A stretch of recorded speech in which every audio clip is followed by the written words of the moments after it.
Okay, let's talk about a road. There's a highway in Malaysia that honestly has two completely different faces. In the daytime, it's this incredible piece of engineering, a beautiful road winding through these ancient, gorgeous mountains. But once the sun goes down, the Kuala Lumpur Karak Expressway becomes something else. It turns into what people whisper is the single most haunted highway in all of Southeast Asia. To really get why this road is so feared, you've got to understand the land itself. There's this local saying, and it cuts right to the heart of the whole legend. See, when they started building this thing back in the 70s, everyone saw it as this huge victory for progress. But according to folklore, they did a lot more than just blast through some rock. They woke up ancient spirits in the Titiwangsa Mountains. And those spirits, well, they haven't forgotten.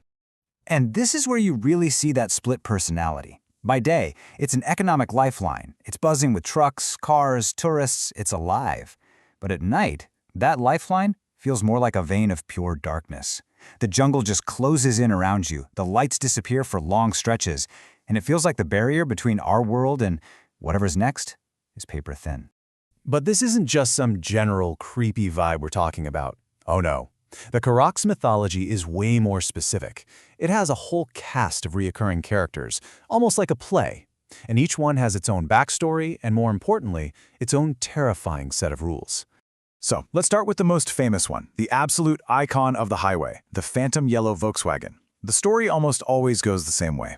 Picture it. You're driving late, it's dark, and you come up on this old, beat-up, faded yellow Beetle. And it's just crawling, so slow that you have no choice but to do something about it. And that's where the rules come in, because what you do next is absolutely crucial. The legend says if you decide to overtake it, you'll glance over and see that nobody's driving. The driver's seat is completely empty. Then, a few minutes later, you won't believe it. There it is again, right in front of you. You're stuck in a loop. The only way out? You have to fight every instinct you have. You just have to stay behind it, no matter how painfully slow it is, until it just disappears. Not all the spirits on the Karak are trying to cause harm. Some of them are just unbelievably tragic. Drivers have reported seeing a little boy just standing there on the side of the road, looking totally lost. If you stop, he'll ask you just one heartbreaking question. Have you seen my mother? People believe he's the spirit of a child who got separated from his family in a crash, and now he's just lost on that road forever. And then you have the Pontianak. She's a classic, vengeful female spirit from Malaysian folklore. The first warning sign is always the same. Suddenly, your car is filled with the sweet smell of jasmine flowers. Seconds later, you might see her, a woman in a white dress with long, dark hair up in the trees, or even worse, right in the middle of the road. Her goal? To make you swerve right off the edge. But out of all the stories, all the sightings, there is one that stands above them all. It's the ultimate Karak story. It is so terrifying that it basically defines the entire legend of this highway. So let's break down the story of the Headless Husband. It all starts like a classic horror movie, right? A young couple, their car breaks down on a pitch-black, totally isolated part of the highway. The husband decides to go find help, and he tells his wife, "Lock all the doors, don't open them for anyone." So she waits. The silence is deafening. Time just crawls by, and then she hears a sound, a soft thump right on the roof of the car. Then again, thump, thump. It's a weird, rhythmic, kind of wet sound.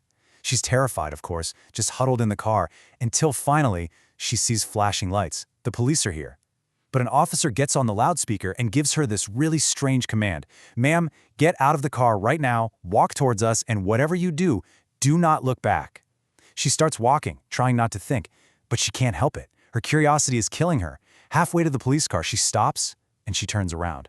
And there, on the roof of her car, is some kind of creature holding her husband's severed head and dropping it onto the roof, over and over and over again. That was the sound she'd been hearing.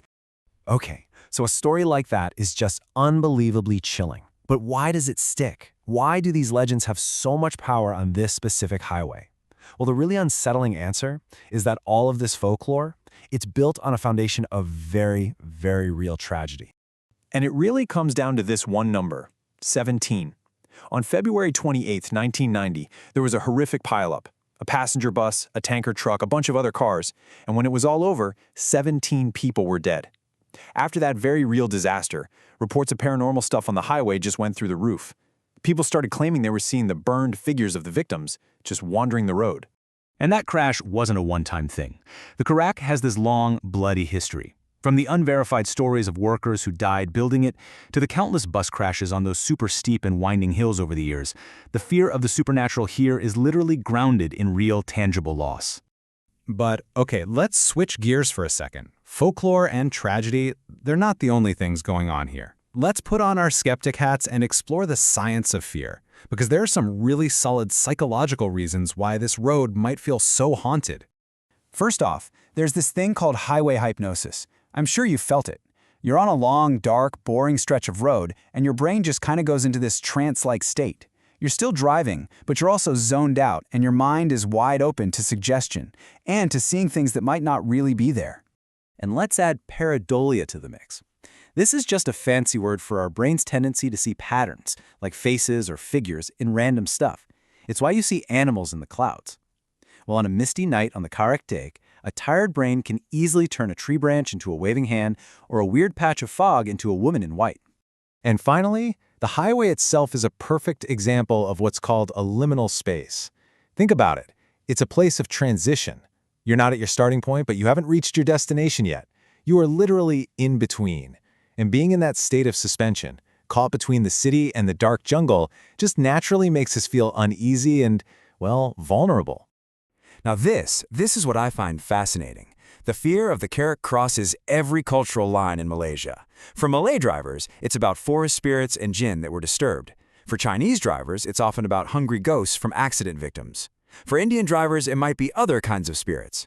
The point is, everybody's afraid of this road, just for their own cultural reasons. It's almost like a shared national heritage of fear. So it all brings us back to this one simple question.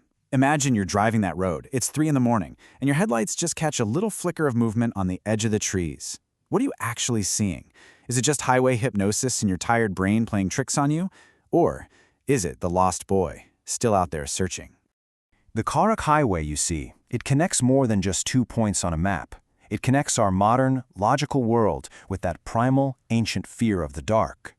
So if you ever find yourself on that lonely road late at night, just remember the stories, and remember the most important rule of all. Whatever you do, don't look back.